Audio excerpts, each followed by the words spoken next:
Hello बच्चे लोग हम लोग डिफरेंशियल पढ़ चुके हैं। डिफरेंशियल में हमने डिफरेंशियल फंक्शन और फंक्शन दोनों पढ़ लिया है। और आपको फिजिक्स में डिफरेंशियल की जितनी रिक्वायरमेंट है उससे ज्यादा हमने पढ़ा दिया आपको। तो मुझे यकीन है कि आपको डिफरेंशियल आप बहुत अच्छी से समझ चुके हैं। तो अब हमको पढ़ना है इंटीग्रेशन। तो प्लीज हेडिंग डालिए इंटीग्रेशन। हम लोग इंटीग्रेशन पढ़ते हैं। तो इंटीग्रेशन के बारे में पहले मैं आपको बता दूं कि इंटीग्रेशन दरअसल डिफरेंशियल की रिवर्स प्रोसेस है। राइट, अगर आपको याद हो आपने नोट्स में आप देख सकते हैं कि डिफरेंशिएटिंग को हमने डिफाइन किया था कि अगर हमको कोई फंक्शन मालूम है, अगर हमको किसी दो वेरिएबल्स के बीच में एक रिलेशन मालूम है, अगर हमको y इक्वल टू fx मालूम है, तो एक क्वांटिटी के रिस्पेक्ट में दूसरे क्वांटिटी का रेट ऑफ चेंज फाइंड करना, यानी कि d by dx of y find करना, उसको हम कहते थे डिफरेंशियल। डिफरेंशियल की डेफिनेशन ये है कि अगर हमको y इक्वल टू fx दिया होगा, y equal to fx known हो अगर मान या गिवन हो हमारे पास, तो आपको ध्यान रखना है कि आपको d बाय dx और y जो है निकालना, इस प्रोसेस को हम कहते हैं डिफरेंशिएशन।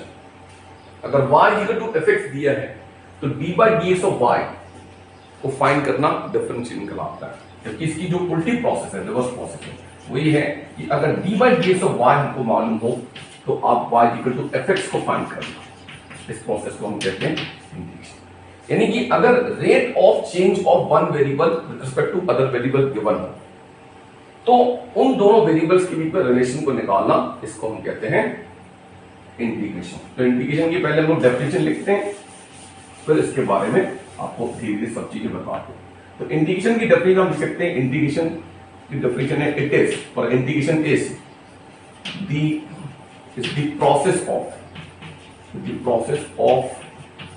प्रोसेस ऑफ determining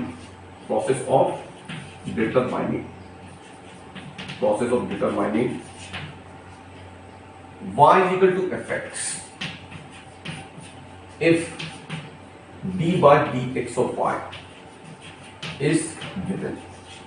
लिखिए प्लीज इसको इस तरह से, अगर आप थोड़ा इसको डिस्क्राइब करके लिखना चाहते हैं, थोड़ा विस्तार से लिखना चाहते हैं, तो ये ऐसे भी हो सकता है, इस तरीके से भी लिखा जा सकता है। Integration is the method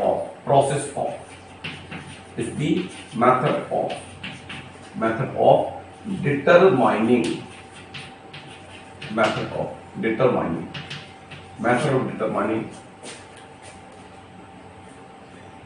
a relation between two variables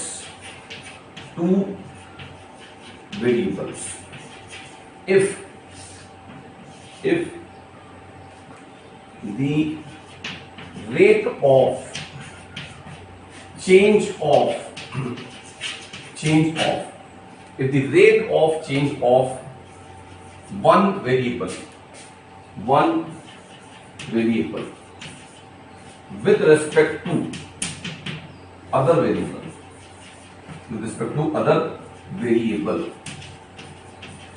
is given।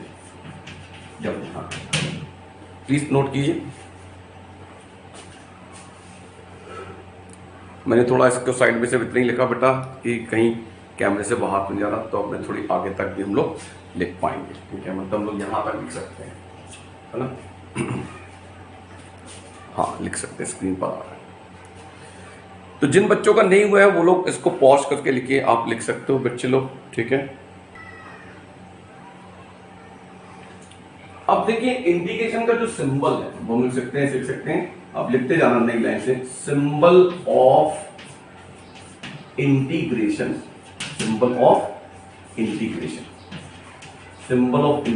Is, ये ऐसा होता है सिंबल। ये स्ट्रेट लाइन ऐसे खींचो, लगभग थोड़ा सा कर्व कर दो उसको, हल्का सा कर्व, इधर लेफ्ट की तरफ, इधर राइट की तरफ, थोड़ा सा इंटीग्रेशन ऑफ fx dx,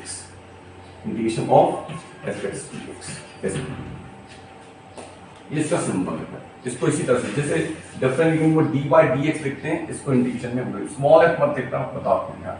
इसको रीड भी ऐसे करते हैं, इसको हम लोग पढ़ते हैं जैसे ये जो लिखा हुआ है ना आपका fx dx, इसे हम लोग इस तरह से पढ़ते हैं, इंटीग्रेशन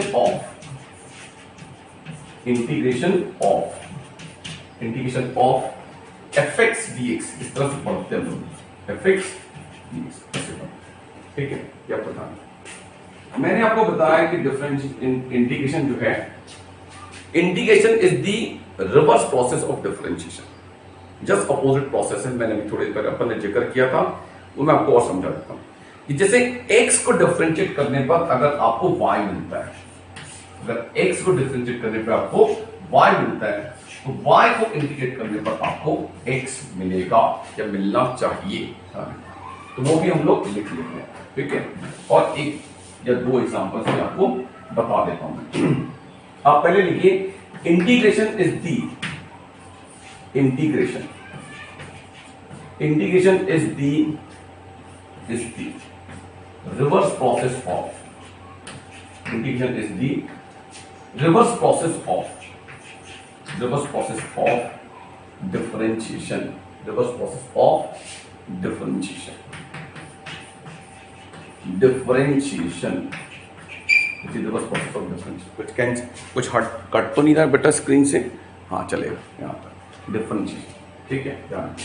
और हम लोग इसलिए बताते हैं, देखो ध्यान से, जैसे आप जानते हो कि log x को डिफरेंशिएट करें हम लोग तो हमको 1/x मिलता है, d by dx of log x is equal to 1/x, इसलिए 1/x को इंटीग्रेट करने पे हमको log x मिलता है। तो इसका एग्जांपल बताता हूं मैं, देखिए d by dx of log x, d by dx ये होता है 1/x, log x को डिफरेंशिएट करने पे आपको मिल रहा है 1/x, so integration of 1/x dx ये है log x के इक्वल, बेस ई है, अगर आपको लिखना हो तो लिख सकते हैं, जरूरत है नहीं से कुछ खास। तो आप देख सकते हैं कि log x को डिफरेंशिएट करने पे हमको 1/x मिलता है, देयरफॉर इंटीग्रेशन ऑफ 1/x जो है वो log x होगा। दूसरा एग्जांपल देखिए, dy dx of sin x equal to cos x होता है, so integration of cos x dx ये sin x होगा। Number 3, formula number 3, dy dx of tan x होता है sec square x, so integration of sec square x dx ये tan x के इक्वल होगा, प्लीज नोट कीजिए।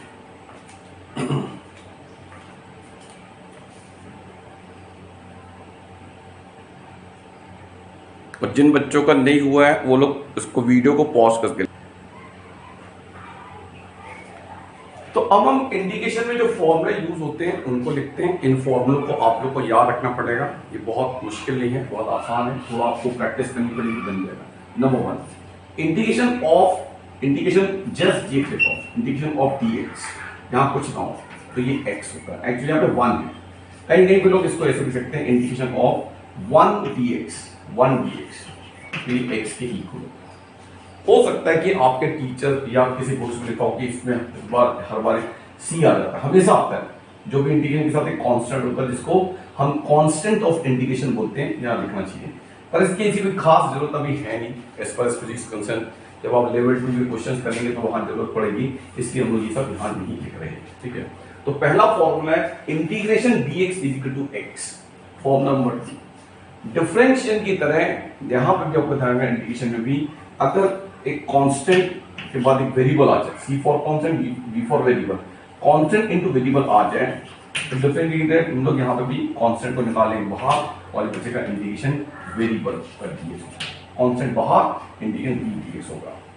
Formula number 3, integration of x dx ये होता है x स्क्वायर बाय 2 होता है।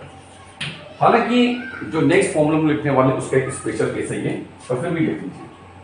फॉर्मूला नंबर 4 जो सबसे काफी यूज होता है, आपको याद रखना, integration of x raise to n dx equal to होता है x raise to n plus 1 divided by n plus 1, where आप लिख सकते हैं where n is not equal to -1।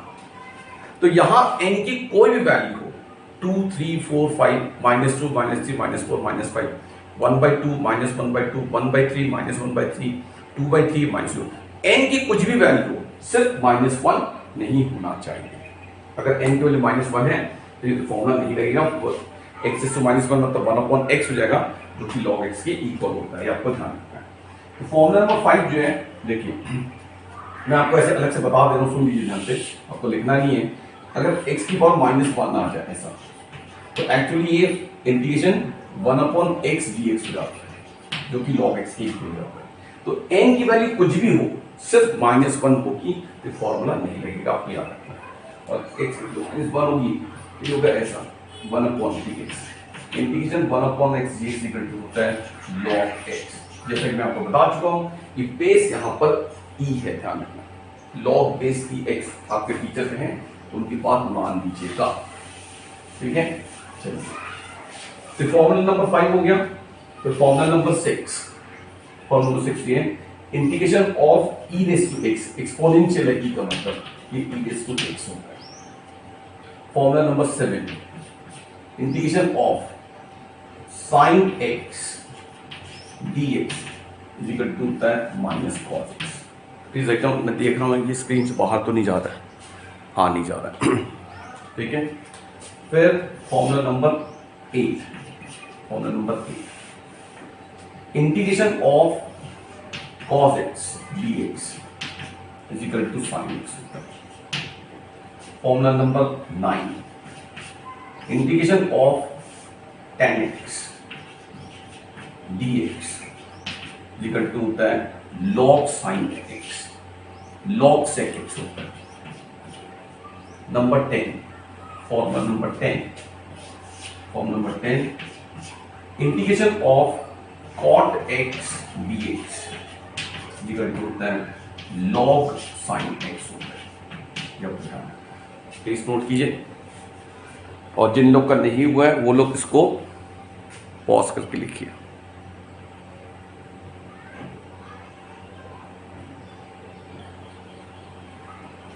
Next formula है बेटा, जो भी नंबर आप लिख लीजिए, integration of sec x tan x, sec x tan x dx is equal to sec x हो। अगर आपको याद हो dy/dx of sec x equal to sec x tan x होता है ना। नेक्स्ट नंबर है इंटीग्रेशन ऑफ, मान लीजिए ये है cosic x cot x dx, तो ये -cosic x होगा, जब याद है, राइट। बस थोड़े से फॉर्मूले। अब चेन रूल यहां पे भी लगता है भैया, जैसे डिस्ट्रीब्यूटिव लॉ की तरह है ये, एक से ज्यादा फंक्शंस हो तो हम लोग उनको अलग अलग कर सकते हैं। तो ये फॉर्मूला इस तरह से, integration of u plus minus v plus minus w and so on. अगर ऐसा हमको दिया dx तो हमको इसको ऐसे लिखना है, integration of u dx plus minus integration v dx plus minus integration w dx and so on, dash dash dash, ठीक है। और लास्ट फॉर्मूला जो है जिसको हम लोग इंटीग्रेशन बाय पार्ट्स बोलते हैं, हालांकि हमको इस लेवल के क्वेश्चन करना नहीं है, और फिर भी मैं कर दे रहा हूँ क्योंकि कुछ स्कूल में टीचर्स करा देते हैं इंटीग्रेशन बाय पार्ट्स, राइट। तो यहाँ पे प्रोडक्ट ऑफ दो नंबर्स का प्रोडक्ट है, यहाँ पे u एंड v, दो वेरिएबल्स का u v dx अगर हो तो इसका फॉर्मूला है u integration of v dx minus integration of dy dx of u integration of v dx whole dx, whole dx। Please formula लिख लीजिए। नंबर मेरे ख्याल से ये 11 था, देख लीजिएगा भाई नंबर ना, दिस इज 11, ये 12, ये 13, ये 14। और अगर नंबर कुछ प्लीज नोट कीजिए प्लीज। जिन बच्चों का को जो है वो लोग पॉज करके लिख सकते हैं इसको। तो अब हम लोग कुछ क्वेश्चंस करते हैं, सिंपल सिंपल से क्वेश्चंस, आपको इंटीग्रेशन में कॉन्फिडेंस आ जाए, इसलिए सिर्फ हम लोग एक फॉर्मूला पे बेस्ड क्वेश्चन कर रहे हैं, और वो फॉर्मूला है integration of x raise to n dx equal to होता है x raise to n plus 1 divided by n plus 1 होता है। बस शर्त ये है कि n की वैल्यू कुछ भी हो एक्सेप्ट -1, n की वैल्यू -1 नहीं होना चाहिए, ये बात आपको ध्यान रखना है। तो इस फॉर्मूले पे बेस्ड हम लोग छोटे छोटे क्वेश्चन करते हैं, बहुत ही आसान। देखिए ध्यान से, जैसे क्वेश्चन नंबर 1 देखिए कितना आसान है।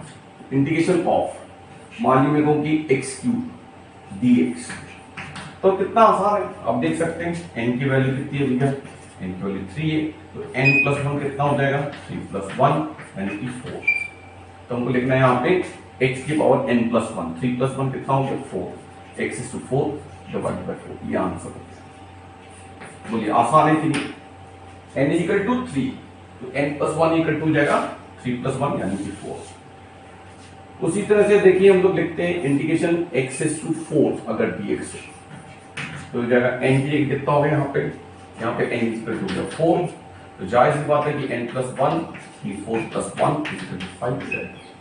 तो ये हो जाएगा आपका x is to 5 divided by 5, ये आंसर है, राइट। अगर हमारे पास वो क्वेश्चन नेक्स्ट क्वेश्चन है integration of x square dx, तो ये होगा x की power 3 x cube by d x by 3, क्या आंसर होगा। Number 4 integration of x dx को, तो जाहिर सी बात है कि यहाँ पे n की वैल्यू 1 है, तो n plus 1 is equal to जाएगा 1 प्लस 1 यानी कि हालांकि फॉर्मूला भी हमारे पास मैं डायरेक्ट लिखा दिया x स्क्वायर बाय 2, ये आंसर है, ठीक है। और अगर x की पावर -1 हो, ध्यान रखना, जो कि होनी नहीं चाहिए। मान लीजिए हमने लिखा नंबर 5 इंटीग्रेशन ऑफ x की पावर -1 dx, तो ये फॉर्मूला नहीं लगेगा, भूलना मत। इस केस में आपको लिखना पड़ेगा कि ये इंटीग्रेशन 1/x dx होता है, जो कि log x के इक्वल होता है। मैं देख रहा हूं कि स्क्रीन के बाहर गया तो नहीं कहीं, ठीक है, नहीं किया, ठीक है। तो ये आपको ध्यान रखना कि अगर n की वैल्यू -1 होगी तो फॉर्मूला नहीं लगेगा, ठीक है, ये आपको ध्यान रखना। तो ये इसको अपन बाद में डिस्कस कर सकते हैं।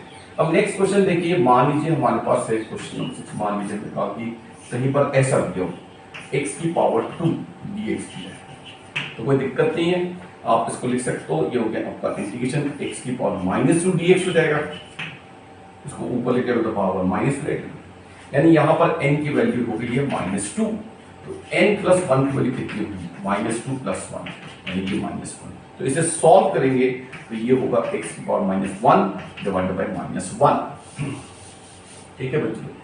इस x इनवर्स को अगर हम नीचे लेके आएंगे तो ये हो जाएगा इक्वल टू 1/-x, ये आंसर होगा इसका। इस तरह से क्वेश्चन करना है भाई, ठीक है, आप लोग लिखते रहिए क्वेश्चंस को। अब नेक्स्ट क्वेश्चन, जैसे मान लीजिए और एक क्वेश्चन कर लेते हैं, हमने किया क्वेश्चन नंबर 7, ठीक है। इंटीग्रेशन ऑफ मान लीजिए हमारे पास x की पावर 5 है dx, तो ये हो जाएगा इंटीग्रेशन ऑफ x की power -5 dx। n is equal to यहां पर है -5, तो n plus 1 is equal to होगा -5 प्लस 1 यानी कि -4 होगा, ध्यान रखना। तो इसको हम सॉल्व करेंगे तो आपके पास हो जाएगा ये, सॉल्व करने पे x की पावर -4 बाय -4, और अगर x की पावर -4 को नीचे लेके आएंगे तो ये हो जाएगा आपका 1/-4x की पावर 4 होगा, ये आंसर होगा। प्लीज नोट करें। हम लोग इसी फॉर्मूले बेस्ड क्वेश्चंस करने वाले हैं आज। थोड़ा सा आपको कॉन्फिडेंस आ जाए, फिर आगे के क्वेश्चन हम लोग बाद में करेंगे। तो जिन बच्चों ने लिख लिया अच्छी बात है, जिन बच्चों ने नहीं लिखा है प्लीज इसको पॉज करके लिखिए।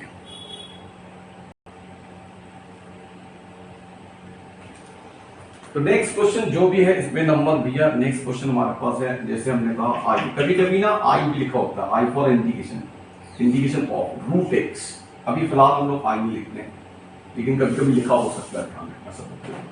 तो जैसे मान लीजिए हमारे पास है, मान लीजिए हमारे पास क्वेश्चन हो गया integration of root x dx. तो सब जानते हैं रूट का मतलब होता है x की पावर हाफ है, तो x इक्वल टू 1/2 हो जाएगा, जो कि dx। जाहिर सी बात है n इज इक्वल टू यहाँ पर 1/2 है, तो n प्लस 1 कितना होगा, 1/2 प्लस 1, इसकी वैल्यू 3/2। तो इसे सॉल्व करेंगे हम लोग, तो ये होगा x की पावर 3/2 डिवाइडेड बाय 3/2, ऐसा होगा, ठीक है। और आप जानते हैं कि डिनोमिनेटर होता है न्यूमरेटर, तो ये जाएगा 2/3, x is to 3/2 होगा,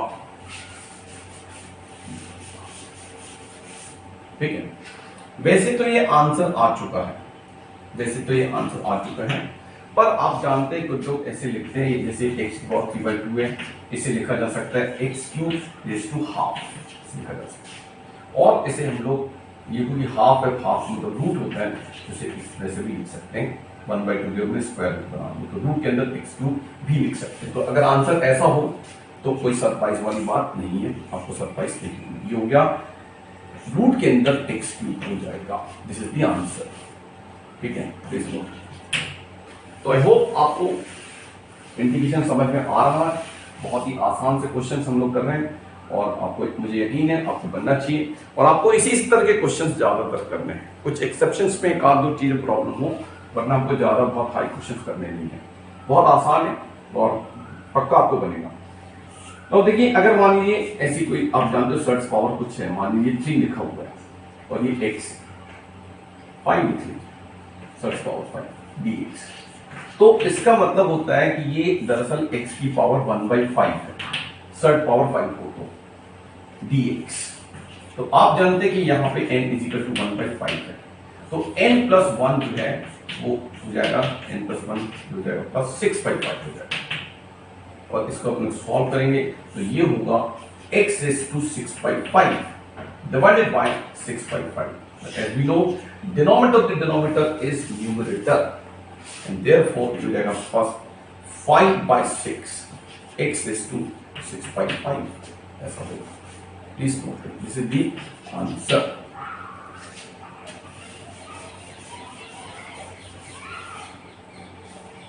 ठीक है, please note it.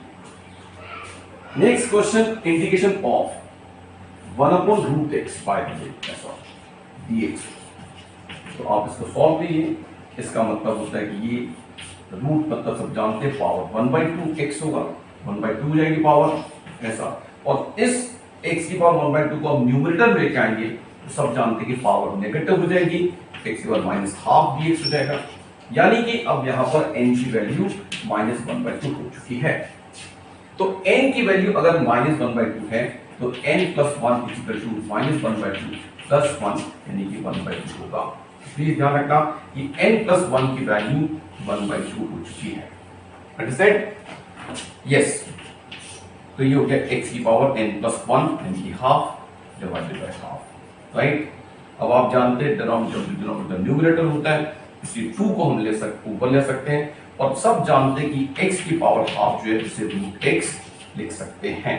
जानते होंगे आप लोग सब लोग, आई एम श्योर आप जानते हो, √x हो गया। This is the answer. Please note करें।